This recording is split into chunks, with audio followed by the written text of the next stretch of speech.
बिस्मिल्लाहिर्रहमानिर्रहीम। आज हम डिस्कस करेंगे कैलकुलस 2। उसका लेक्चर 11 है। हम पढ़ेंगे इंटीग्रेशन बाय पार्ट्स।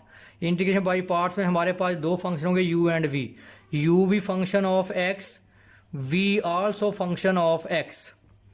अब आप देखें, अगर मैं u को फर्स्ट फंक्शन लूँ और v को सेकंड फंक्शन बोलें, first function as it integration of second whole integral. अब आप देखें, जिसको आप फर्स्ट फंक्शन एज इट छोड़ेंगे उसका डेरिवेटिव लेंगे, जिसकी यहाँ इंटीग्रेशन उसकी वहाँ भी इंटीग्रेशन लेंगे। डेरिवेटिव और इंटीग्रेशन लेने के बाद जो आंसर आएगा उसकी फिर हम इंटीग्रेशन लेंगे विद रिस्पेक्ट टू x।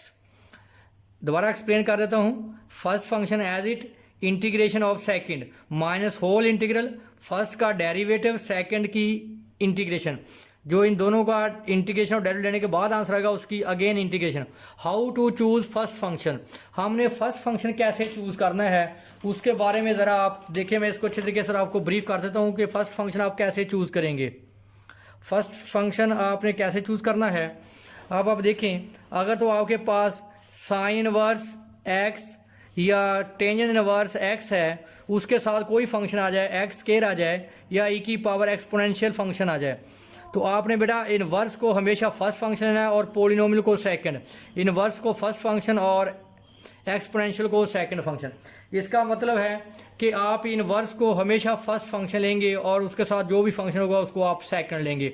इसी तरह अगर आपके पास x square natural log of x d x या आपके पास ई की power x natural log of x d x, बड़ा लॉग को आपने फर्स्ट फंक्शन लेना है और जो उसके साथ उसको सेकंड लेना है। लॉग को हमेशा फर्स्ट, जो उसके साथ होगा उसको आपने सेकंड फंक्शन लेना है।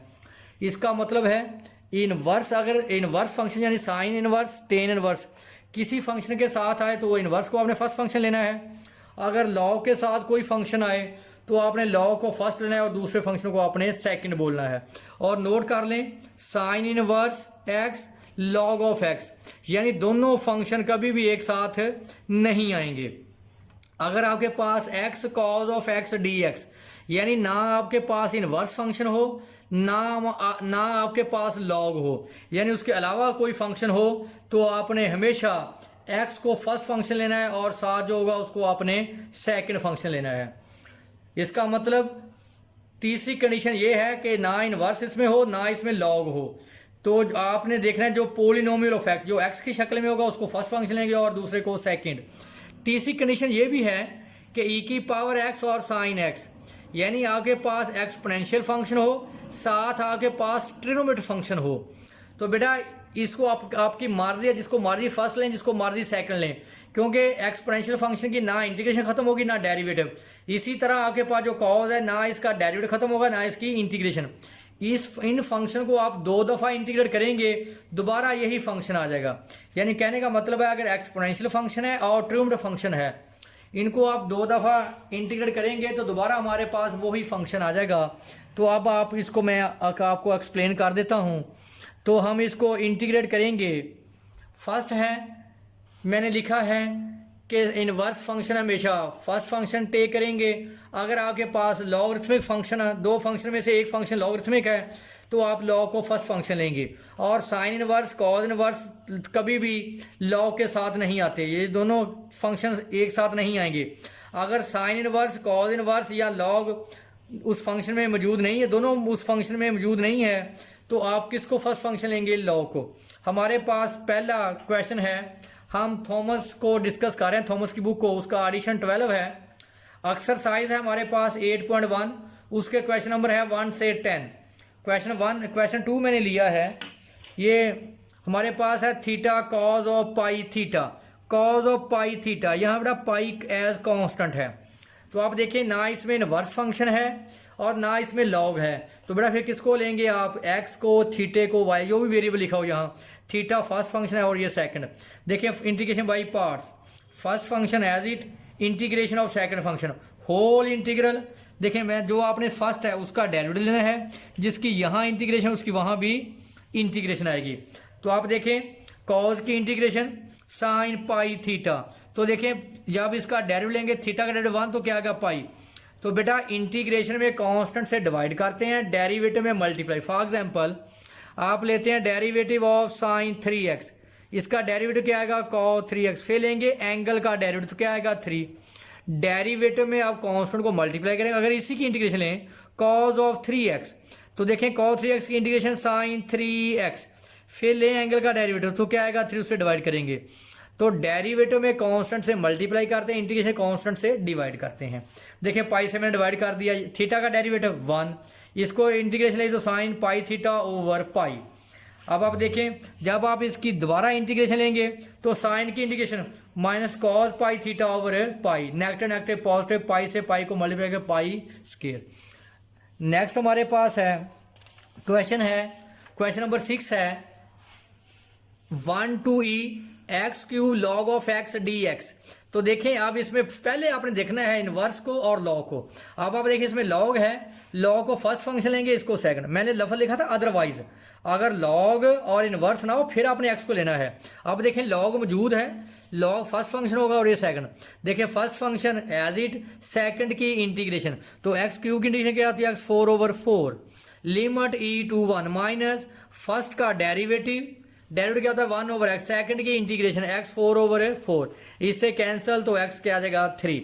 अब आप देखें अपर लिमिट यहाँ जहाँ x है वहाँ e पुट कर दें, यहाँ x है वहाँ 1 और 1 रिप्लेस कर दिया। अब अगेन इंटीग्रेशन, अब आपको पता है कि log ऑफ e बेटा 1 होता है और log ऑफ 1 क्या होता है 0, log ऑफ e 1 आ जाएगा, log ऑफ 1 क्या हो जाएगा 0। अब इसके लिए integration x 4/4 upper limit e to 1, पहले अपर लिमिट पुट कर दें माइनस लोअर लिमिट, इसका मैंने एलसीएम क्या ले लिया 16, तो सिंप्लीफाई किया तो हमारे पास आ गया 3e³ + 1/16। Again integration by parts. अब आप देखें ना इसमें साइन इनवर्स कॉज इनवर्स है ना इसमें लॉग है, तो मैंने क्या बोला था अदरवाइज आप किसको लेंगे एक्स को फर्स्ट फंक्शन और ये second function. First function as it integration of second minus first का डेरिवेटिव सेकंड की इंटीग्रेशन, एक्स का डेरिवेटिव 1 e³ की इंटीग्रेशन, तो मैंने बोला है 3x। देखें ये आएगा e³ 3x, तो इसका लें डेरिवेटिव क्या आएगा 3, उससे क्या करेंगे डिवाइड। बेटा इंटीग्रेशन में कांस्टेंट से डिवाइड करते हैं और डेरिवेटिव में मल्टीप्लाई करते हैं, तो आप इसको दोबारा इंटीग्रेट करेंगे तो e³ 3x/3, 3 × 3 क्या आ गया 9। नेक्स्ट हमारे पास एग्जाम्पल है, क्वेश्चन है क्वेश्चन नंबर 32, ये भी थॉमस की बुक है, एक्सरसाइज 8.1 है। अब क्वेश्चन करेंगे 31 से 42। अब आप देखें, अब मैंने जब आपको बताया था जब आप सब्स्टिट्यूट करते हैं तो उसका एक तरीका नोट किया करें मेरे बेटे। देखें अगर मैं कॉज को लूँ, कॉज का डेरिवेटिव क्या है माइनस साइन, वो तो इसमें मौजूद नहीं है तो मैं कभी कॉज नहीं लूँगा। आप सिर्फ उतना ही हिस्सा चूज़ करेंगे जितना डेरिवेटिव मौजूद हो। देखें मैंने क्या लिया स्क्वायर रूट एक्स को मैंने यू के को लिया, क्योंकि स्क्वायर रूट एक्स का डेरिवेटिव लेंगे तो वो बन जाएगा 1/√x। सिर्फ बेटा आप उतने ही हिस्से को सब्स्टिट्यूट किया करें जितना डेरिवेटिव वहाँ मौजूद हो। इसका डेरिवेटिव लें तो 1/2 स्क्वायर रूट एक्स, 2 को उधर मल्टीप्लाई कर दें तो ये देखें dx over square root x, ये वाला पोर्शन किसके बराबर है 2du के, और स्क्वायर रूट एक्स किसके बराबर है u के, कॉज ऑफ u को बाहर निकाल लिया, कॉज की इंटीग्रेशन साइन u, आखिर पे आप u की वैल्यू पुट कर दिया करें स्क्वायर रूट एक्स। c क्या है कांस्टेंट ऑफ इंटीग्रेशन। यहाँ देखें क्वेश्चन नंबर 36 है log ऑफ x³ देखें log ऑफ x को मैं पुट करूंगा u के बराबर, क्यों, क्योंकि ये फंक्शन है, ये उसका डेरिवेटिव है, तो लें इसका डिफरेंशियल 1/x dx * du, और देखें dx ओवर x किसके बराबर है du के, और log ऑफ x किसके बराबर है u के क्यूब आ गया। इंटीग्रेट करें पावर में एक इजाफा उसी पे डिवाइड, तो u की वैल्यू किसके बराबर है log ऑफ x के बराबर पुट कर दी। अब आप देखें ये फंक्शन है, ये इतना पोर्शन और ये उसका क्या है डेरिवेटिव, तो फंक्शन को हमेशा पुट किया करें t के बराबर, उसका डिफरेंशियल ले लें, इसको उधर 4 को डिवाइड कर दें, और ये देखें ये x³ इंटू dx किसके बराबर है 1/4 dt, और x4 किसके बराबर है t के, तो 1/4 बाहर निकालिए। आपको पता है कि e³ x का डेरिवेटिव क्या होता है e³ x, तो e³ t की इंटीग्रेशन e⁻t, आखिर पे t की आपने वैल्यू पुट कर देनी x4। नेक्स्ट हमारे पास क्वेश्चन है x³ स्क्वायर रूट x² + 1। अब आप देखें x³ को मैंने लिख दिया x² × x, क्यों, क्योंकि ये फंक्शन है, ये उसका क्या बन जाएगा डेरिवेटिव, क्योंकि डेरिवेटिव की एक डिग्री कम होती है। इसको मैंने सपोज कर लिया u के बराबर, इसका लें डिफरेंशियल 2x dx du, और 2 को तो डिवाइड कर दें 1/2 du, यहाँ से निकालें x² की वैल्यू तो क्या आ जाएगा u-1। ये देखें x² की वैल्यू मैंने पुट कर दी u-1, और मैंने x² + 1 की वैल्यू पुट कर दी u⁻1/2, और x dx की वैल्यू मैंने पुट कर दी 1/2 du। इनको अंदर मल्टीप्लाई कर दें, मल्टीप्लाई करेंगे तो 3/2 आएगा, इसको इसके साथ मल्टीप्लाई करेंगे तो 1/2। जब इंटीग्रेट करेंगे पावर में एक इजाफा उसी पे डिवाइड, इंटीग्रेट करेंगे पावर में एक इजाफा उसी पे डिवाइड, लास्ट पे बेटा आप u की वैल्यू पुट कर देंगे x² + 1 और x²+1। अब आप देखें ये है दो फंक्शन की मल्टीप्लिकेशन, दोनों साइन और कॉज है। आपने पढ़ा था कि 2 sin alpha cos beta, alpha बड़ा एंगल है, बीटा छोटा एंगल है।